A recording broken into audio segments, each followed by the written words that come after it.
જય શ્રી કૃષ્ણ। આ વિડીયોમાં સાંભળશું રામદેવ પીરનો પરચો, સાથે સાંભળશું રામદેવ પીરના 24 ફરમાનો, જે બીજના દિવસે સાંભળવાનું ખૂબ મહાત્મ્ય છે। આ ઘોર કળયુગમાં આજે પણ ભક્તોને પરચા પૂરે છે એવા 12 બીજના ધણી કહેવાતા રામદેવ પીર દ્વારકાધીશનો જ અવતાર છે। આ કળયુગમાં ગુરુવાર અને દર મહિનાની બીજના દિવસે જે કોઈ ભક્ત રામદેવ પીરની પૂજા અર્ચના કરશે, તેમના પરચા સાંભળશે, ગૂગલ લોબાનના ધૂપ કરશે, તેની મનોકામના રામદેવજી પૂરી કરશે। વાંજિયાને સંતાન આપશે, નિર્ધનને ધન, કોઢિયાને કાયા આપશે। તો આ વિડીયોમાં રામદેવ પીરના પ્રગટ પરચાની ગાથા કહીશું। બોલો રામા પીરની જય। પોકરણગઢમાં એક દરજી રહેતો હતો। આ દરજી ઘણો લાલચુ હતો। બાળપણમાં રામદેવજીને ઘોડે સવારી ખૂબ જ પ્રિય હતી। તેથી માતા મિનળદે સુંદર મજાના રેશમી વસ્ત્ર આ દરજીને આપી અને લુગડાનો ઘોડો બનાવડાવતા। લાલચુ દરજી રેશમી અને કિંમતી વસ્ત્ર રાખી લેતો અને એની જગ્યાએ સાદા સુતરાવ ગાભાનો ઘોડો બનાવી દેતો। રામદેવજીએ વિચાર કર્યો કે આ લાલચુ દરજીની લાલચ દૂર કરવા માટે એને પાઠ તો ભણાવવો જ જોઈએ।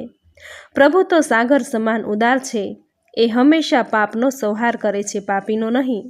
પ્રભુ સજા જરૂર કરે છે, પરંતુ એ સજા એવી હોય છે કે માણસનો અવતાર સફળ થઈ જાય। એક દિવસની વાત છે, દરજી લુગડાનો ઘોડો બનાવીને લાવ્યો। રામદેવજી ઘોડા પર બેઠા તથા બેઠા બેઠા જ ઘોડાને દોડાવવા માટે લગામ ખેંચવા લાગ્યા। આ જોઈને માતા મિનળદે હસતા હસતા બોલ્યા કે દીકરા, આ તો લુગડાનો ઘોડો છે, એ કંઈ દોડે નહીં।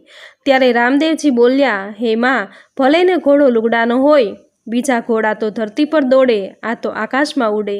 આમ કહીને રામદેવજીએ ઘોડાની લગામ ખેંચી, ત્યાં તો ઘોડો ઉડ્યો, સર કરતો ગયો આકાશમાં અને ઘડીવારમાં તો દેખાતો બંધ થઈ ગયો। માતા મિનળદેને ફાળ પડી, એમને થયું કે નક્કી આ ઘોડામાં આ દરજીએ કાંઈક કરામત કરી છે। મિનળદેએ અજમલરાયને વાત કરી। અજમલજીના રોષનો પાર ન રહ્યો। એમણે ગુસ્સો થઈ આજ્ઞા કરી કે બધો જ વાંક આ દરજીનો છે, નાખી દો એને જેલની અંદર। બિચારો દરજી તો પુરાણો જેલમાં। હું નિર્દોષ છું એમ કરગરીને કહેતો રહ્યો, પણ લાડકવાયો પુત્ર આમ એકાએક આકાશ માર્ગે ઉડી જવાથી વિહવળ થયેલા માતા પિતાએ દરજીને એક પણ વાત ન સાંભળી। આ બાજુ લુગડાના ઘોડા પર સવાર થઈને આકાશ માર્ગે ઉડતા રામદેવજીની નજર એક મહેલની અગાસીમાં ચોધાર આંસુ સારતી એક બાળા પર પડી। એ બાળા હતી નેત્રાંદે, એટલે કે નેતલદે। વાત એવી હતી કે નેતલદે અત્યંત કુરૂપી હતા। બધા જ એનો તિરસ્કાર કરતા। સમજણ આવી ત્યારથી જ નેત્રાદેએ રામદેવજીનું શરણ લઈ લીધું। સૂતા જાગતા, ખાતા પીતા, ઉઠતા બેસતા એ રામદેવજીનું સ્મરણ કરતી। આકાશ માર્ગેથી રામદેવજીએ નેત્રાદેને જોયા, ઘોડાને ત્યાં ઉતાર્યો, પોતાની ઓળખાણ આપી। નેતલદે તો રડતા રડતા પ્રભુના પગમાં પડી જતા બોલ્યા કે તમે તો મારા આરાધ્ય દેવ છો, હું મનોમન તમને વરી ચૂકી છું, મને લેવા ક્યારે આવશો? ત્યારે રામદેવજી બોલ્યા કે ધીરજ રાખો, તમારી આશા હું અવશ્ય પૂર્ણ કરીશ, આ મારું વચન છે। ત્યાંથી રામદેવજી આકાશ માર્ગે પાછા પોકરણગઢ આવ્યા। દરજીને જેલમાંથી છોડાવ્યો। દરજીએ જિંદગીમાં કદી કોઈ પણ જાતનું પાપ ન કરવાની પ્રતિજ્ઞા લીધી અને રામદેવજીનો ભક્ત બની ગયો। યુવાન વયે રામદેવજી જાન લઈને નેતલદેને પરણવા ગયા। હસ્તમેળાપ થતાં જ કાળા કુબડા નેતલદે સ્વર્ગની અપસરા જેવા રૂપાળા બની ગયા। ધન્ય છે આ પ્રગટ પીરને, હે રામદેવજી, આ જીવ પણ લાલચુ દરજી જેવો જ છે, ભલે અમને સજા કરો, પણ જીવનરૂપી આ સંકટ જેલમાંથી છોડાવવા પણ તમે જ આવજો। બોલો રામા પીરની જય। રામદેવજીના લગ્ન લેવાણા। આખું નગર હરખના હિલોળે ચડ્યું। સૌ રામદેવ પીરની જાનમાં જવા અધીરા થયા। રાયકાને તૈયાર કરીને સગુણાદેને કંકોત્રી મોકલી। સાથે સંદેશ મોકલ્યો કે બેનડી, તારા વીરાના લગ્ન માણવા ભાણેજને લઈ વહેલી આવજે। સગુણાદેનો પતિ અને સાસુ રામદેવજીને શત્રુ માનતા હતા।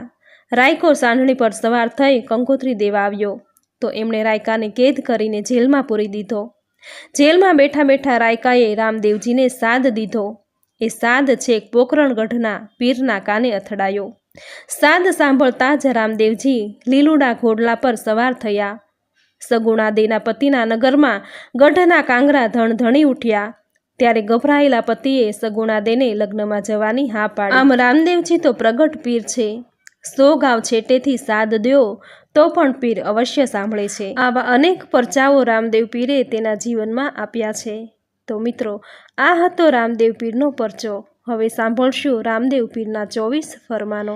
જેમાંનું પહેલું ફરમાન એ છે કે આ ધર્મના ગત સમાજના એ વાદ વિવાદી, નિંદક કે તકવાદી બનવું નહીં, તેમજ આપેલ વાયક આળસથી પાછા ઠેલવા નહીં.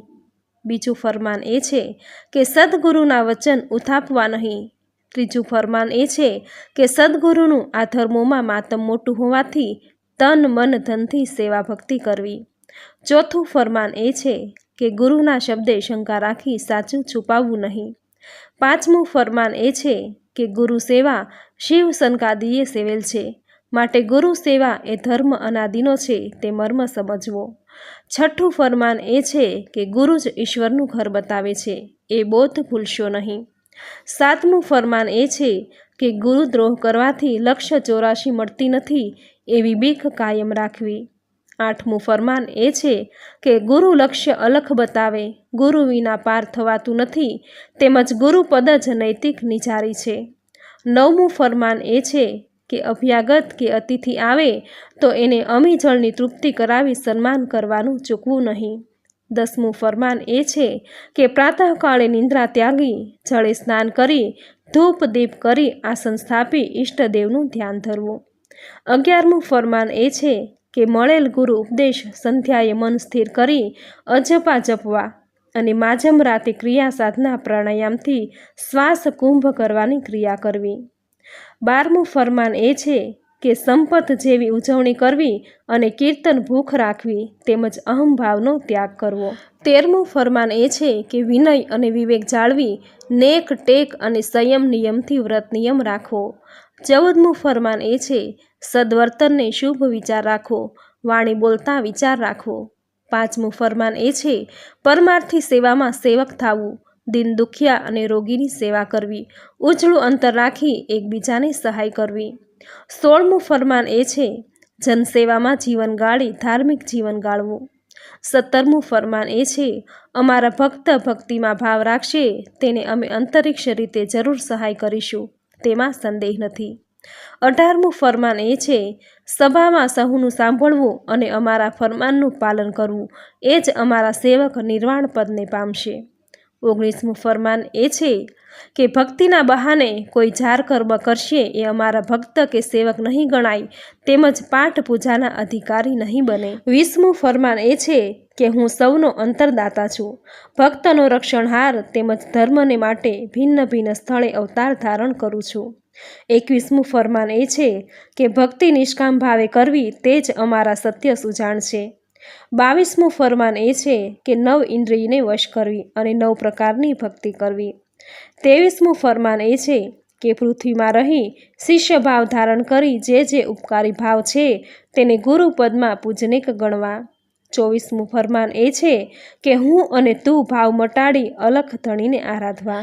તો આ હતા રામદેવ પીરે તેના ભક્તને આપેલા 24 ફરમાનો. જ્યારે રામદેવજી મહારાજે મહાસમાધિ લીધી ત્યારે તેના ભક્તોને 24 ફરમાનો રૂપે અંતિમ બોધ આપ્યો હતો અને વરદાન આપ્યું હતું કે જે ભક્તો આ 24 ફરમાનોની આજ્ઞાનું પાલન કરશે, બીજના દિવસે લીલો નેજો ફરકાવી પૂજા પાઠ કરશે, રાત્રિ જાગરણ કરી ભજન કીર્તન કરી જ્યોતિ પાઠ કરશે, ત્યાં હું અવશ્ય હાજરી આપીશ.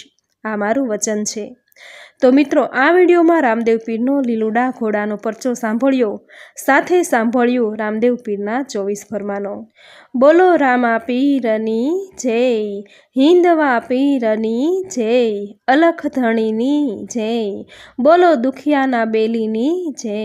મિત્રો, ખૂબ જ સુંદર આજનો આ વિડીયો સાંભળવો તમને જરૂર ગમ્યો હશે. તો વિડીયોને લાઈક કરી કોમેન્ટમાં જય રામા પીર જરૂર લખજો.